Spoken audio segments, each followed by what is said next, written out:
సమయం అంతా నేను ఎందుకంటే మొదటిసారి వచ్చినటువంటి సభకు వచ్చి కొత్త సభ్యుని నాకు జర మధ్య మధ్యలో ఆటంకం కలిగించకుంటే నాకు ఇచ్చినటువంటి సమయాన్ని పూర్తి చేసుకుంటా. అధ్యక్ష,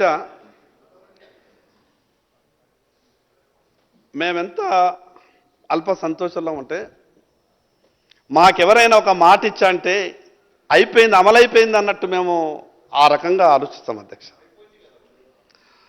ఈ శాసనసభలో మొట్టమొదటి రోజు కూడా ఈ 42% మీద చర్చ జరిగినప్పుడు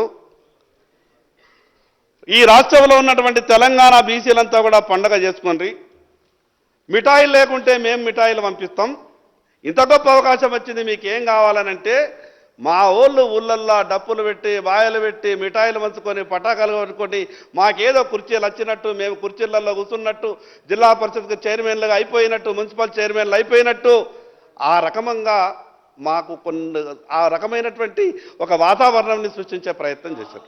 అధ్యక్ష, నేను ఒక విషయం అడుగుతా. మా ఆదిశేనన్న అంటే నాకు చాలా గౌరవం. అధ్యక్ష, మున్నూరు కాపు సామాజిక వర్గం నుంచి వచ్చినటువంటి మా ఆదిశేనన్న ముఖ్యమంత్రి స్థాయిలో ఉండేటటువంటి గుణాలు ఉన్నాయి. అధ్యక్ష, కానీ ఈరోజు ఏమైంది అధ్యక్ష, మా పరిస్థితి ముఖ్యమంత్రిగా ఉండి ఈ రాష్ట్రాన్ని నడిపించేటటువంటి శక్తి ఉన్నా ఆ మంత్రివర్గంలో మాకు అవకాశం లేకుండా పోతుంది. ఎవరికి చెప్పుకోవాలి అధ్యక్ష ఈ బాధలు? కాంగ్రెస్ పార్టీ నుండి వాళ్ళు చెప్పుకోలేరేమో, కానీ దూరం నుండి చూస్తున్నటువంటి మేము మీ బాధను అర్థం చేసుకోగలుగుతాం.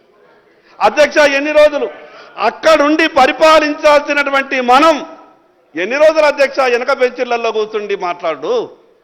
అక్కడ ఉండి ఈ రాష్ట్రాన్ని, అక్కడ ఉండి ఈ తెలంగాణ రాష్ట్రాన్ని పరిపాలించాల్సినటువంటి మనం వెనక బెంచ్లో ఉండి మద్దతు ఇచ్చేటటువంటి విషయంలో కొంత ఆలోచించాలా. అధ్యక్ష, బీసీల పరిస్థితి ఉమ్మడి ఆంధ్రప్రదేశ్ రాష్ట్రంలో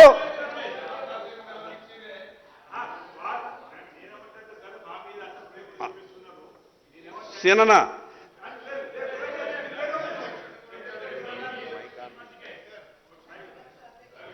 శంకరన్న గారంటే నాకు కూడా మంచి అభిప్రాయం ఉంది, వ్యక్తిగత స్నేహం కూడా ఉంది. అందులో ఏమాత్రం అన్న లే, అందులో ఏమాత్రం అనుమానం లేదు. నేను వేరే ఉద్దేశంతో అంటలేను.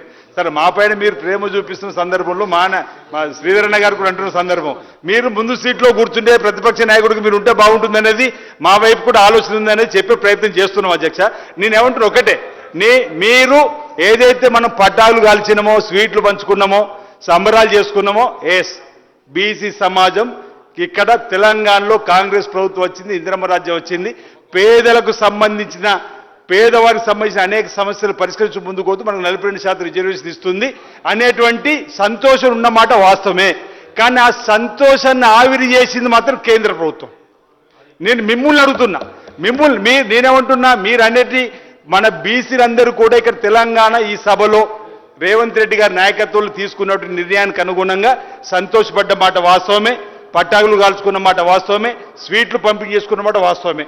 రేపు మనము చట్టసభల్లోకి అడుగుపెట్టడానికి ముందడుగు స్థానిక సంస్థల్లో మనం వెళ్తున్నాం చెప్పని సంతోషం.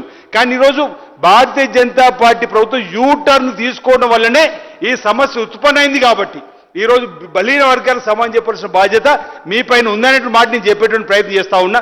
మీరు షెడ్యూల్ 9లో చేర్చే విధంగా మీరు ఒత్తిడి చేసి ఉంటే ఈరోజు ఈ పరిస్థితి వచ్చేది కాదని దయచేసి గమనించాలని చెప్పని నేను భారతీయ జనతా పార్టీ సభ్యులు గౌరవ మిత్రులు శంకర్ గారికి నేను చెప్తా ఉన్నా. బీజేపీ ఇప్పుడు అన్నచ్చి మీ చెవులో చెప్తున్నాడు, ఆ స్థానంలో మీరు కూర్చోవాలని చెప్పి నేను కోరుకుంటున్నా. అధ్యక్ష.